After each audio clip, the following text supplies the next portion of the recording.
এদিনৰ বাবে অচল হৈ পৰিল ভাৰতীয় মুদ্ৰা। বিনিময় হৈছে বস্তুৰ সলনি বস্তু। ঐতিহ্য ৰক্ষা কৰি জোনবিলৰ বাকৰিত পুৱাৰ পৰাই চলিছে বিশ্বৰ বিৰল বিনিময় প্ৰথা। ঐতিহাসিক গোভা দেওৰজাৰ জোনবিল মেলাৰ আজি দ্বিতীয় দিনা কাহিলীপুৱাই মেলাত বহিছে বিনিময় হাট। বিধায়ক ৰমাকান্ত দেউৰীয়ে আনুষ্ঠানিকভাৱে উদ্বোধন কৰে এই বিনিময় হাট। আধুনিক মুদ্ৰাৰ প্ৰচলন স্তব্ধ কৰি জোনবিল মেলাত চলিল প্ৰাচীন বিনিময় প্ৰথা, য'ত পাহাৰৰ পৰা নামি অহা মামা মামীসকলে ভৈয়ামৰ লোকৰ সৈতে কৰিছে সামগ্ৰীৰ আদান প্ৰদান।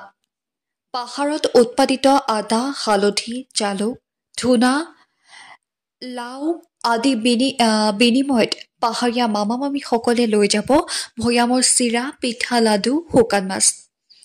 এই উদ্দেশ্যে জোনবিল মেলাৰ থলীত একত্ৰিত হ'ল পাহাৰ ভৈয়ামৰ হাজাৰ হাজাৰ লোক। এই হাট উদ্বোধন কৰি মৰিগাঁও সমষ্টিৰ বিধায়ক ৰমাকান্ত দেউৰীয়ে সকলোকে ধন্যবাদ জনায়। আজি এটা জোনবিল মেলা, প্ৰাচীনতম ঐতিহাসিক জোনবিল মেলা। এই মেলাটো পাহাৰৰ ভৈয়ামৰ এটা মিলনস্থলী। পাহাৰৰ মামা মামীসকলে তেওঁলোকৰ যিবোৰ পাহাৰত উৎপাদন হোৱা কেঁচা সামগ্ৰী, ৰঙালাও, হালধি, আদা, নিৰিকত তেওঁলোকে আনি আমাৰ ভৈয়ামত আমাৰ আইতাসকলে, বায়েকসকলে, পেহীসকলে পিঠা, সান্দহগুৰি, জলপান আদিৰ লগত বিনিময় কৰে। এই বিনিময় প্ৰথাটো প্ৰাচীনতম গোভা দেওৰজাই সৃষ্টি কৰিছিল। যেতিয়া পাহাৰ ভৈয়াম একেখনেই আছিল তেতিয়া আৰম্ভ কৰিছিল, কিন্তু যেতিয়া কাৰ্বি আংলং জিলাখন বিভাজন হ'বলগীয়া হ'ল তেতিয়া তিৱাসকল দুভাগ হ'ল। পাহাৰত যিসকল থাকি গ'ল সেইসকলে পাহাৰৰ পৰা, আৰু ভৈয়ামত যিসকল আহে সাংস্কৃতিকভাৱে আমাৰ মিলনস্থলী হৈ পৰিল।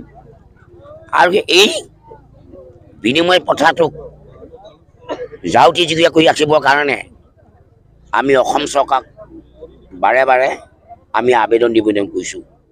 শেহতীয়াকৈ জনপ্ৰিয় মুখ্যমন্ত্ৰী হিমন্ত বিশ্ব শৰ্মা ডাঙৰীয়াই যোৱাবাৰ এটা ভাল পদক্ষেপ গ্ৰহণ কৰিলে।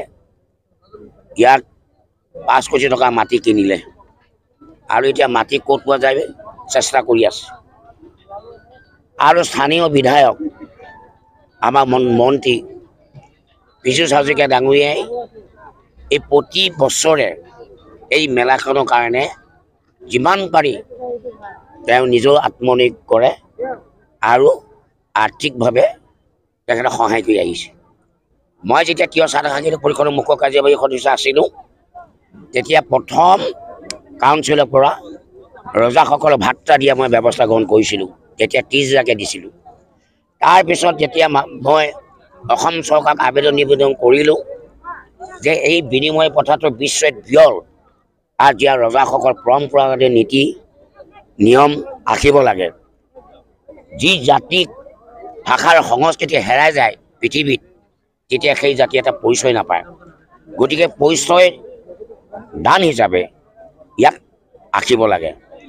তাৰপিছত অসম চৰকাৰে ভাত্তাটো আমি দায়িত্ব অৰ্পণ কৰিলোঁ ৰজাসকলক।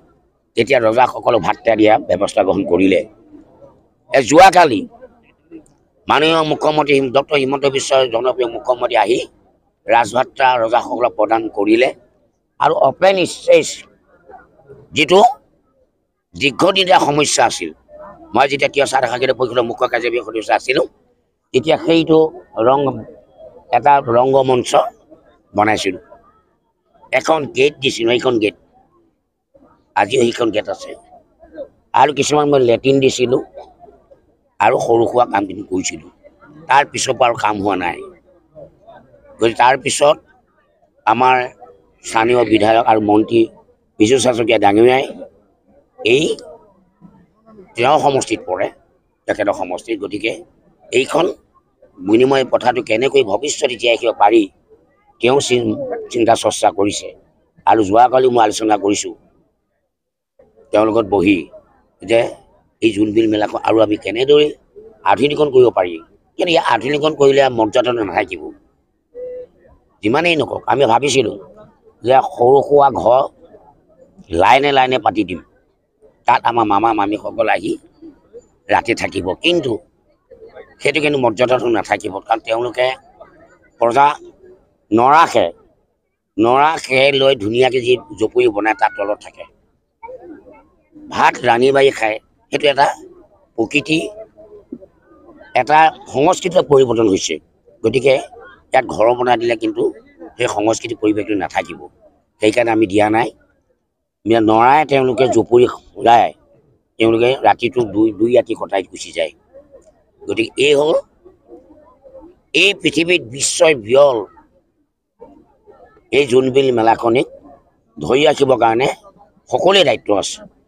অসমৰ জাতি বৰ্ণ নিৰ্বিশেষে সকলোৰে দায়িত্ব আছে যে এই জোনবিল মেলাটোক আমি ধৰি ৰাখিব লাগিব। যি জাতিৰ সংস্কৃতি ভাষা যি জাতি নাথাকে, সেই জাতি হিচাপে পৰিচয় নাথাকে। গতিকে জাতি হিচাপে পৰিচয় পাবলৈ হ'লে ভাষাৰ সংস্কৃতি লাগিব। গতিকে আমি ভাষাৰ সংস্কৃতি জীয়াই ৰাখিবৰ কাৰণে আমি তিৱা সাহিত্য সভাক দায়িত্ব অৰ্পণ কৰিছোঁ আৰু বিভিন্ন সংগঠনক দায়িত্ব অৰ্পণ কৰিছোঁ যে তিৱা জাতীয় সংস্কৃতিসমূহ জীয়াই ৰাখিব লাগে। নাই, বিলখন লাহে লাহে গ্ৰাস কৰিছে। মই তিৱা চাহ সাংস্কৃতিক পৰিষদত থাকোঁতে লাষ্টবাৰ মই MLA হোৱাৰ পিছত মই বিলখন খন্দাৰ ব্যৱস্থা কৰিছিলোঁ, অলপ খান্দি দিলোঁ। কিনাই আকৌ দখল কৰে। গতিকে জোনবিল মেলাও লাহে লাহে সৰু হৈ আহিছে, বেদখল হৈছে। এই বেদখল মুক্ত কৰাৰ কাৰণেও আমি চৰকাৰক নিবেদন কৰিছোঁ। হয়, অপেন ষ্টেজ। এই ষ্টেজটো কাৰণে প্ৰতি বছৰে আমাৰ স্থানীয় মন্ত্ৰী বিজয় শইকীয়া ডাঙৰীয়াই প্ৰতি বছৰে ষ্টেজটো আৰু দিবৰ কাৰণে তেওঁ চেষ্টা কৰে। প্ৰতিবাৰতে এইবাৰ 10 লাখ টকা তেওঁ দিছে, প্ৰতিবাৰতে দিছে। গতিকে সেইটো যাতে সমস্যা সমাধান স্থায়ীভাৱে হয়, তাৰ কাৰণে আমি দুইজন আলোচনা কৰি এবাৰ মাননীয় মুখ্যমন্ত্ৰী মহোদয়ে 5 কোটি টকা ঘোষণা কৰিছে।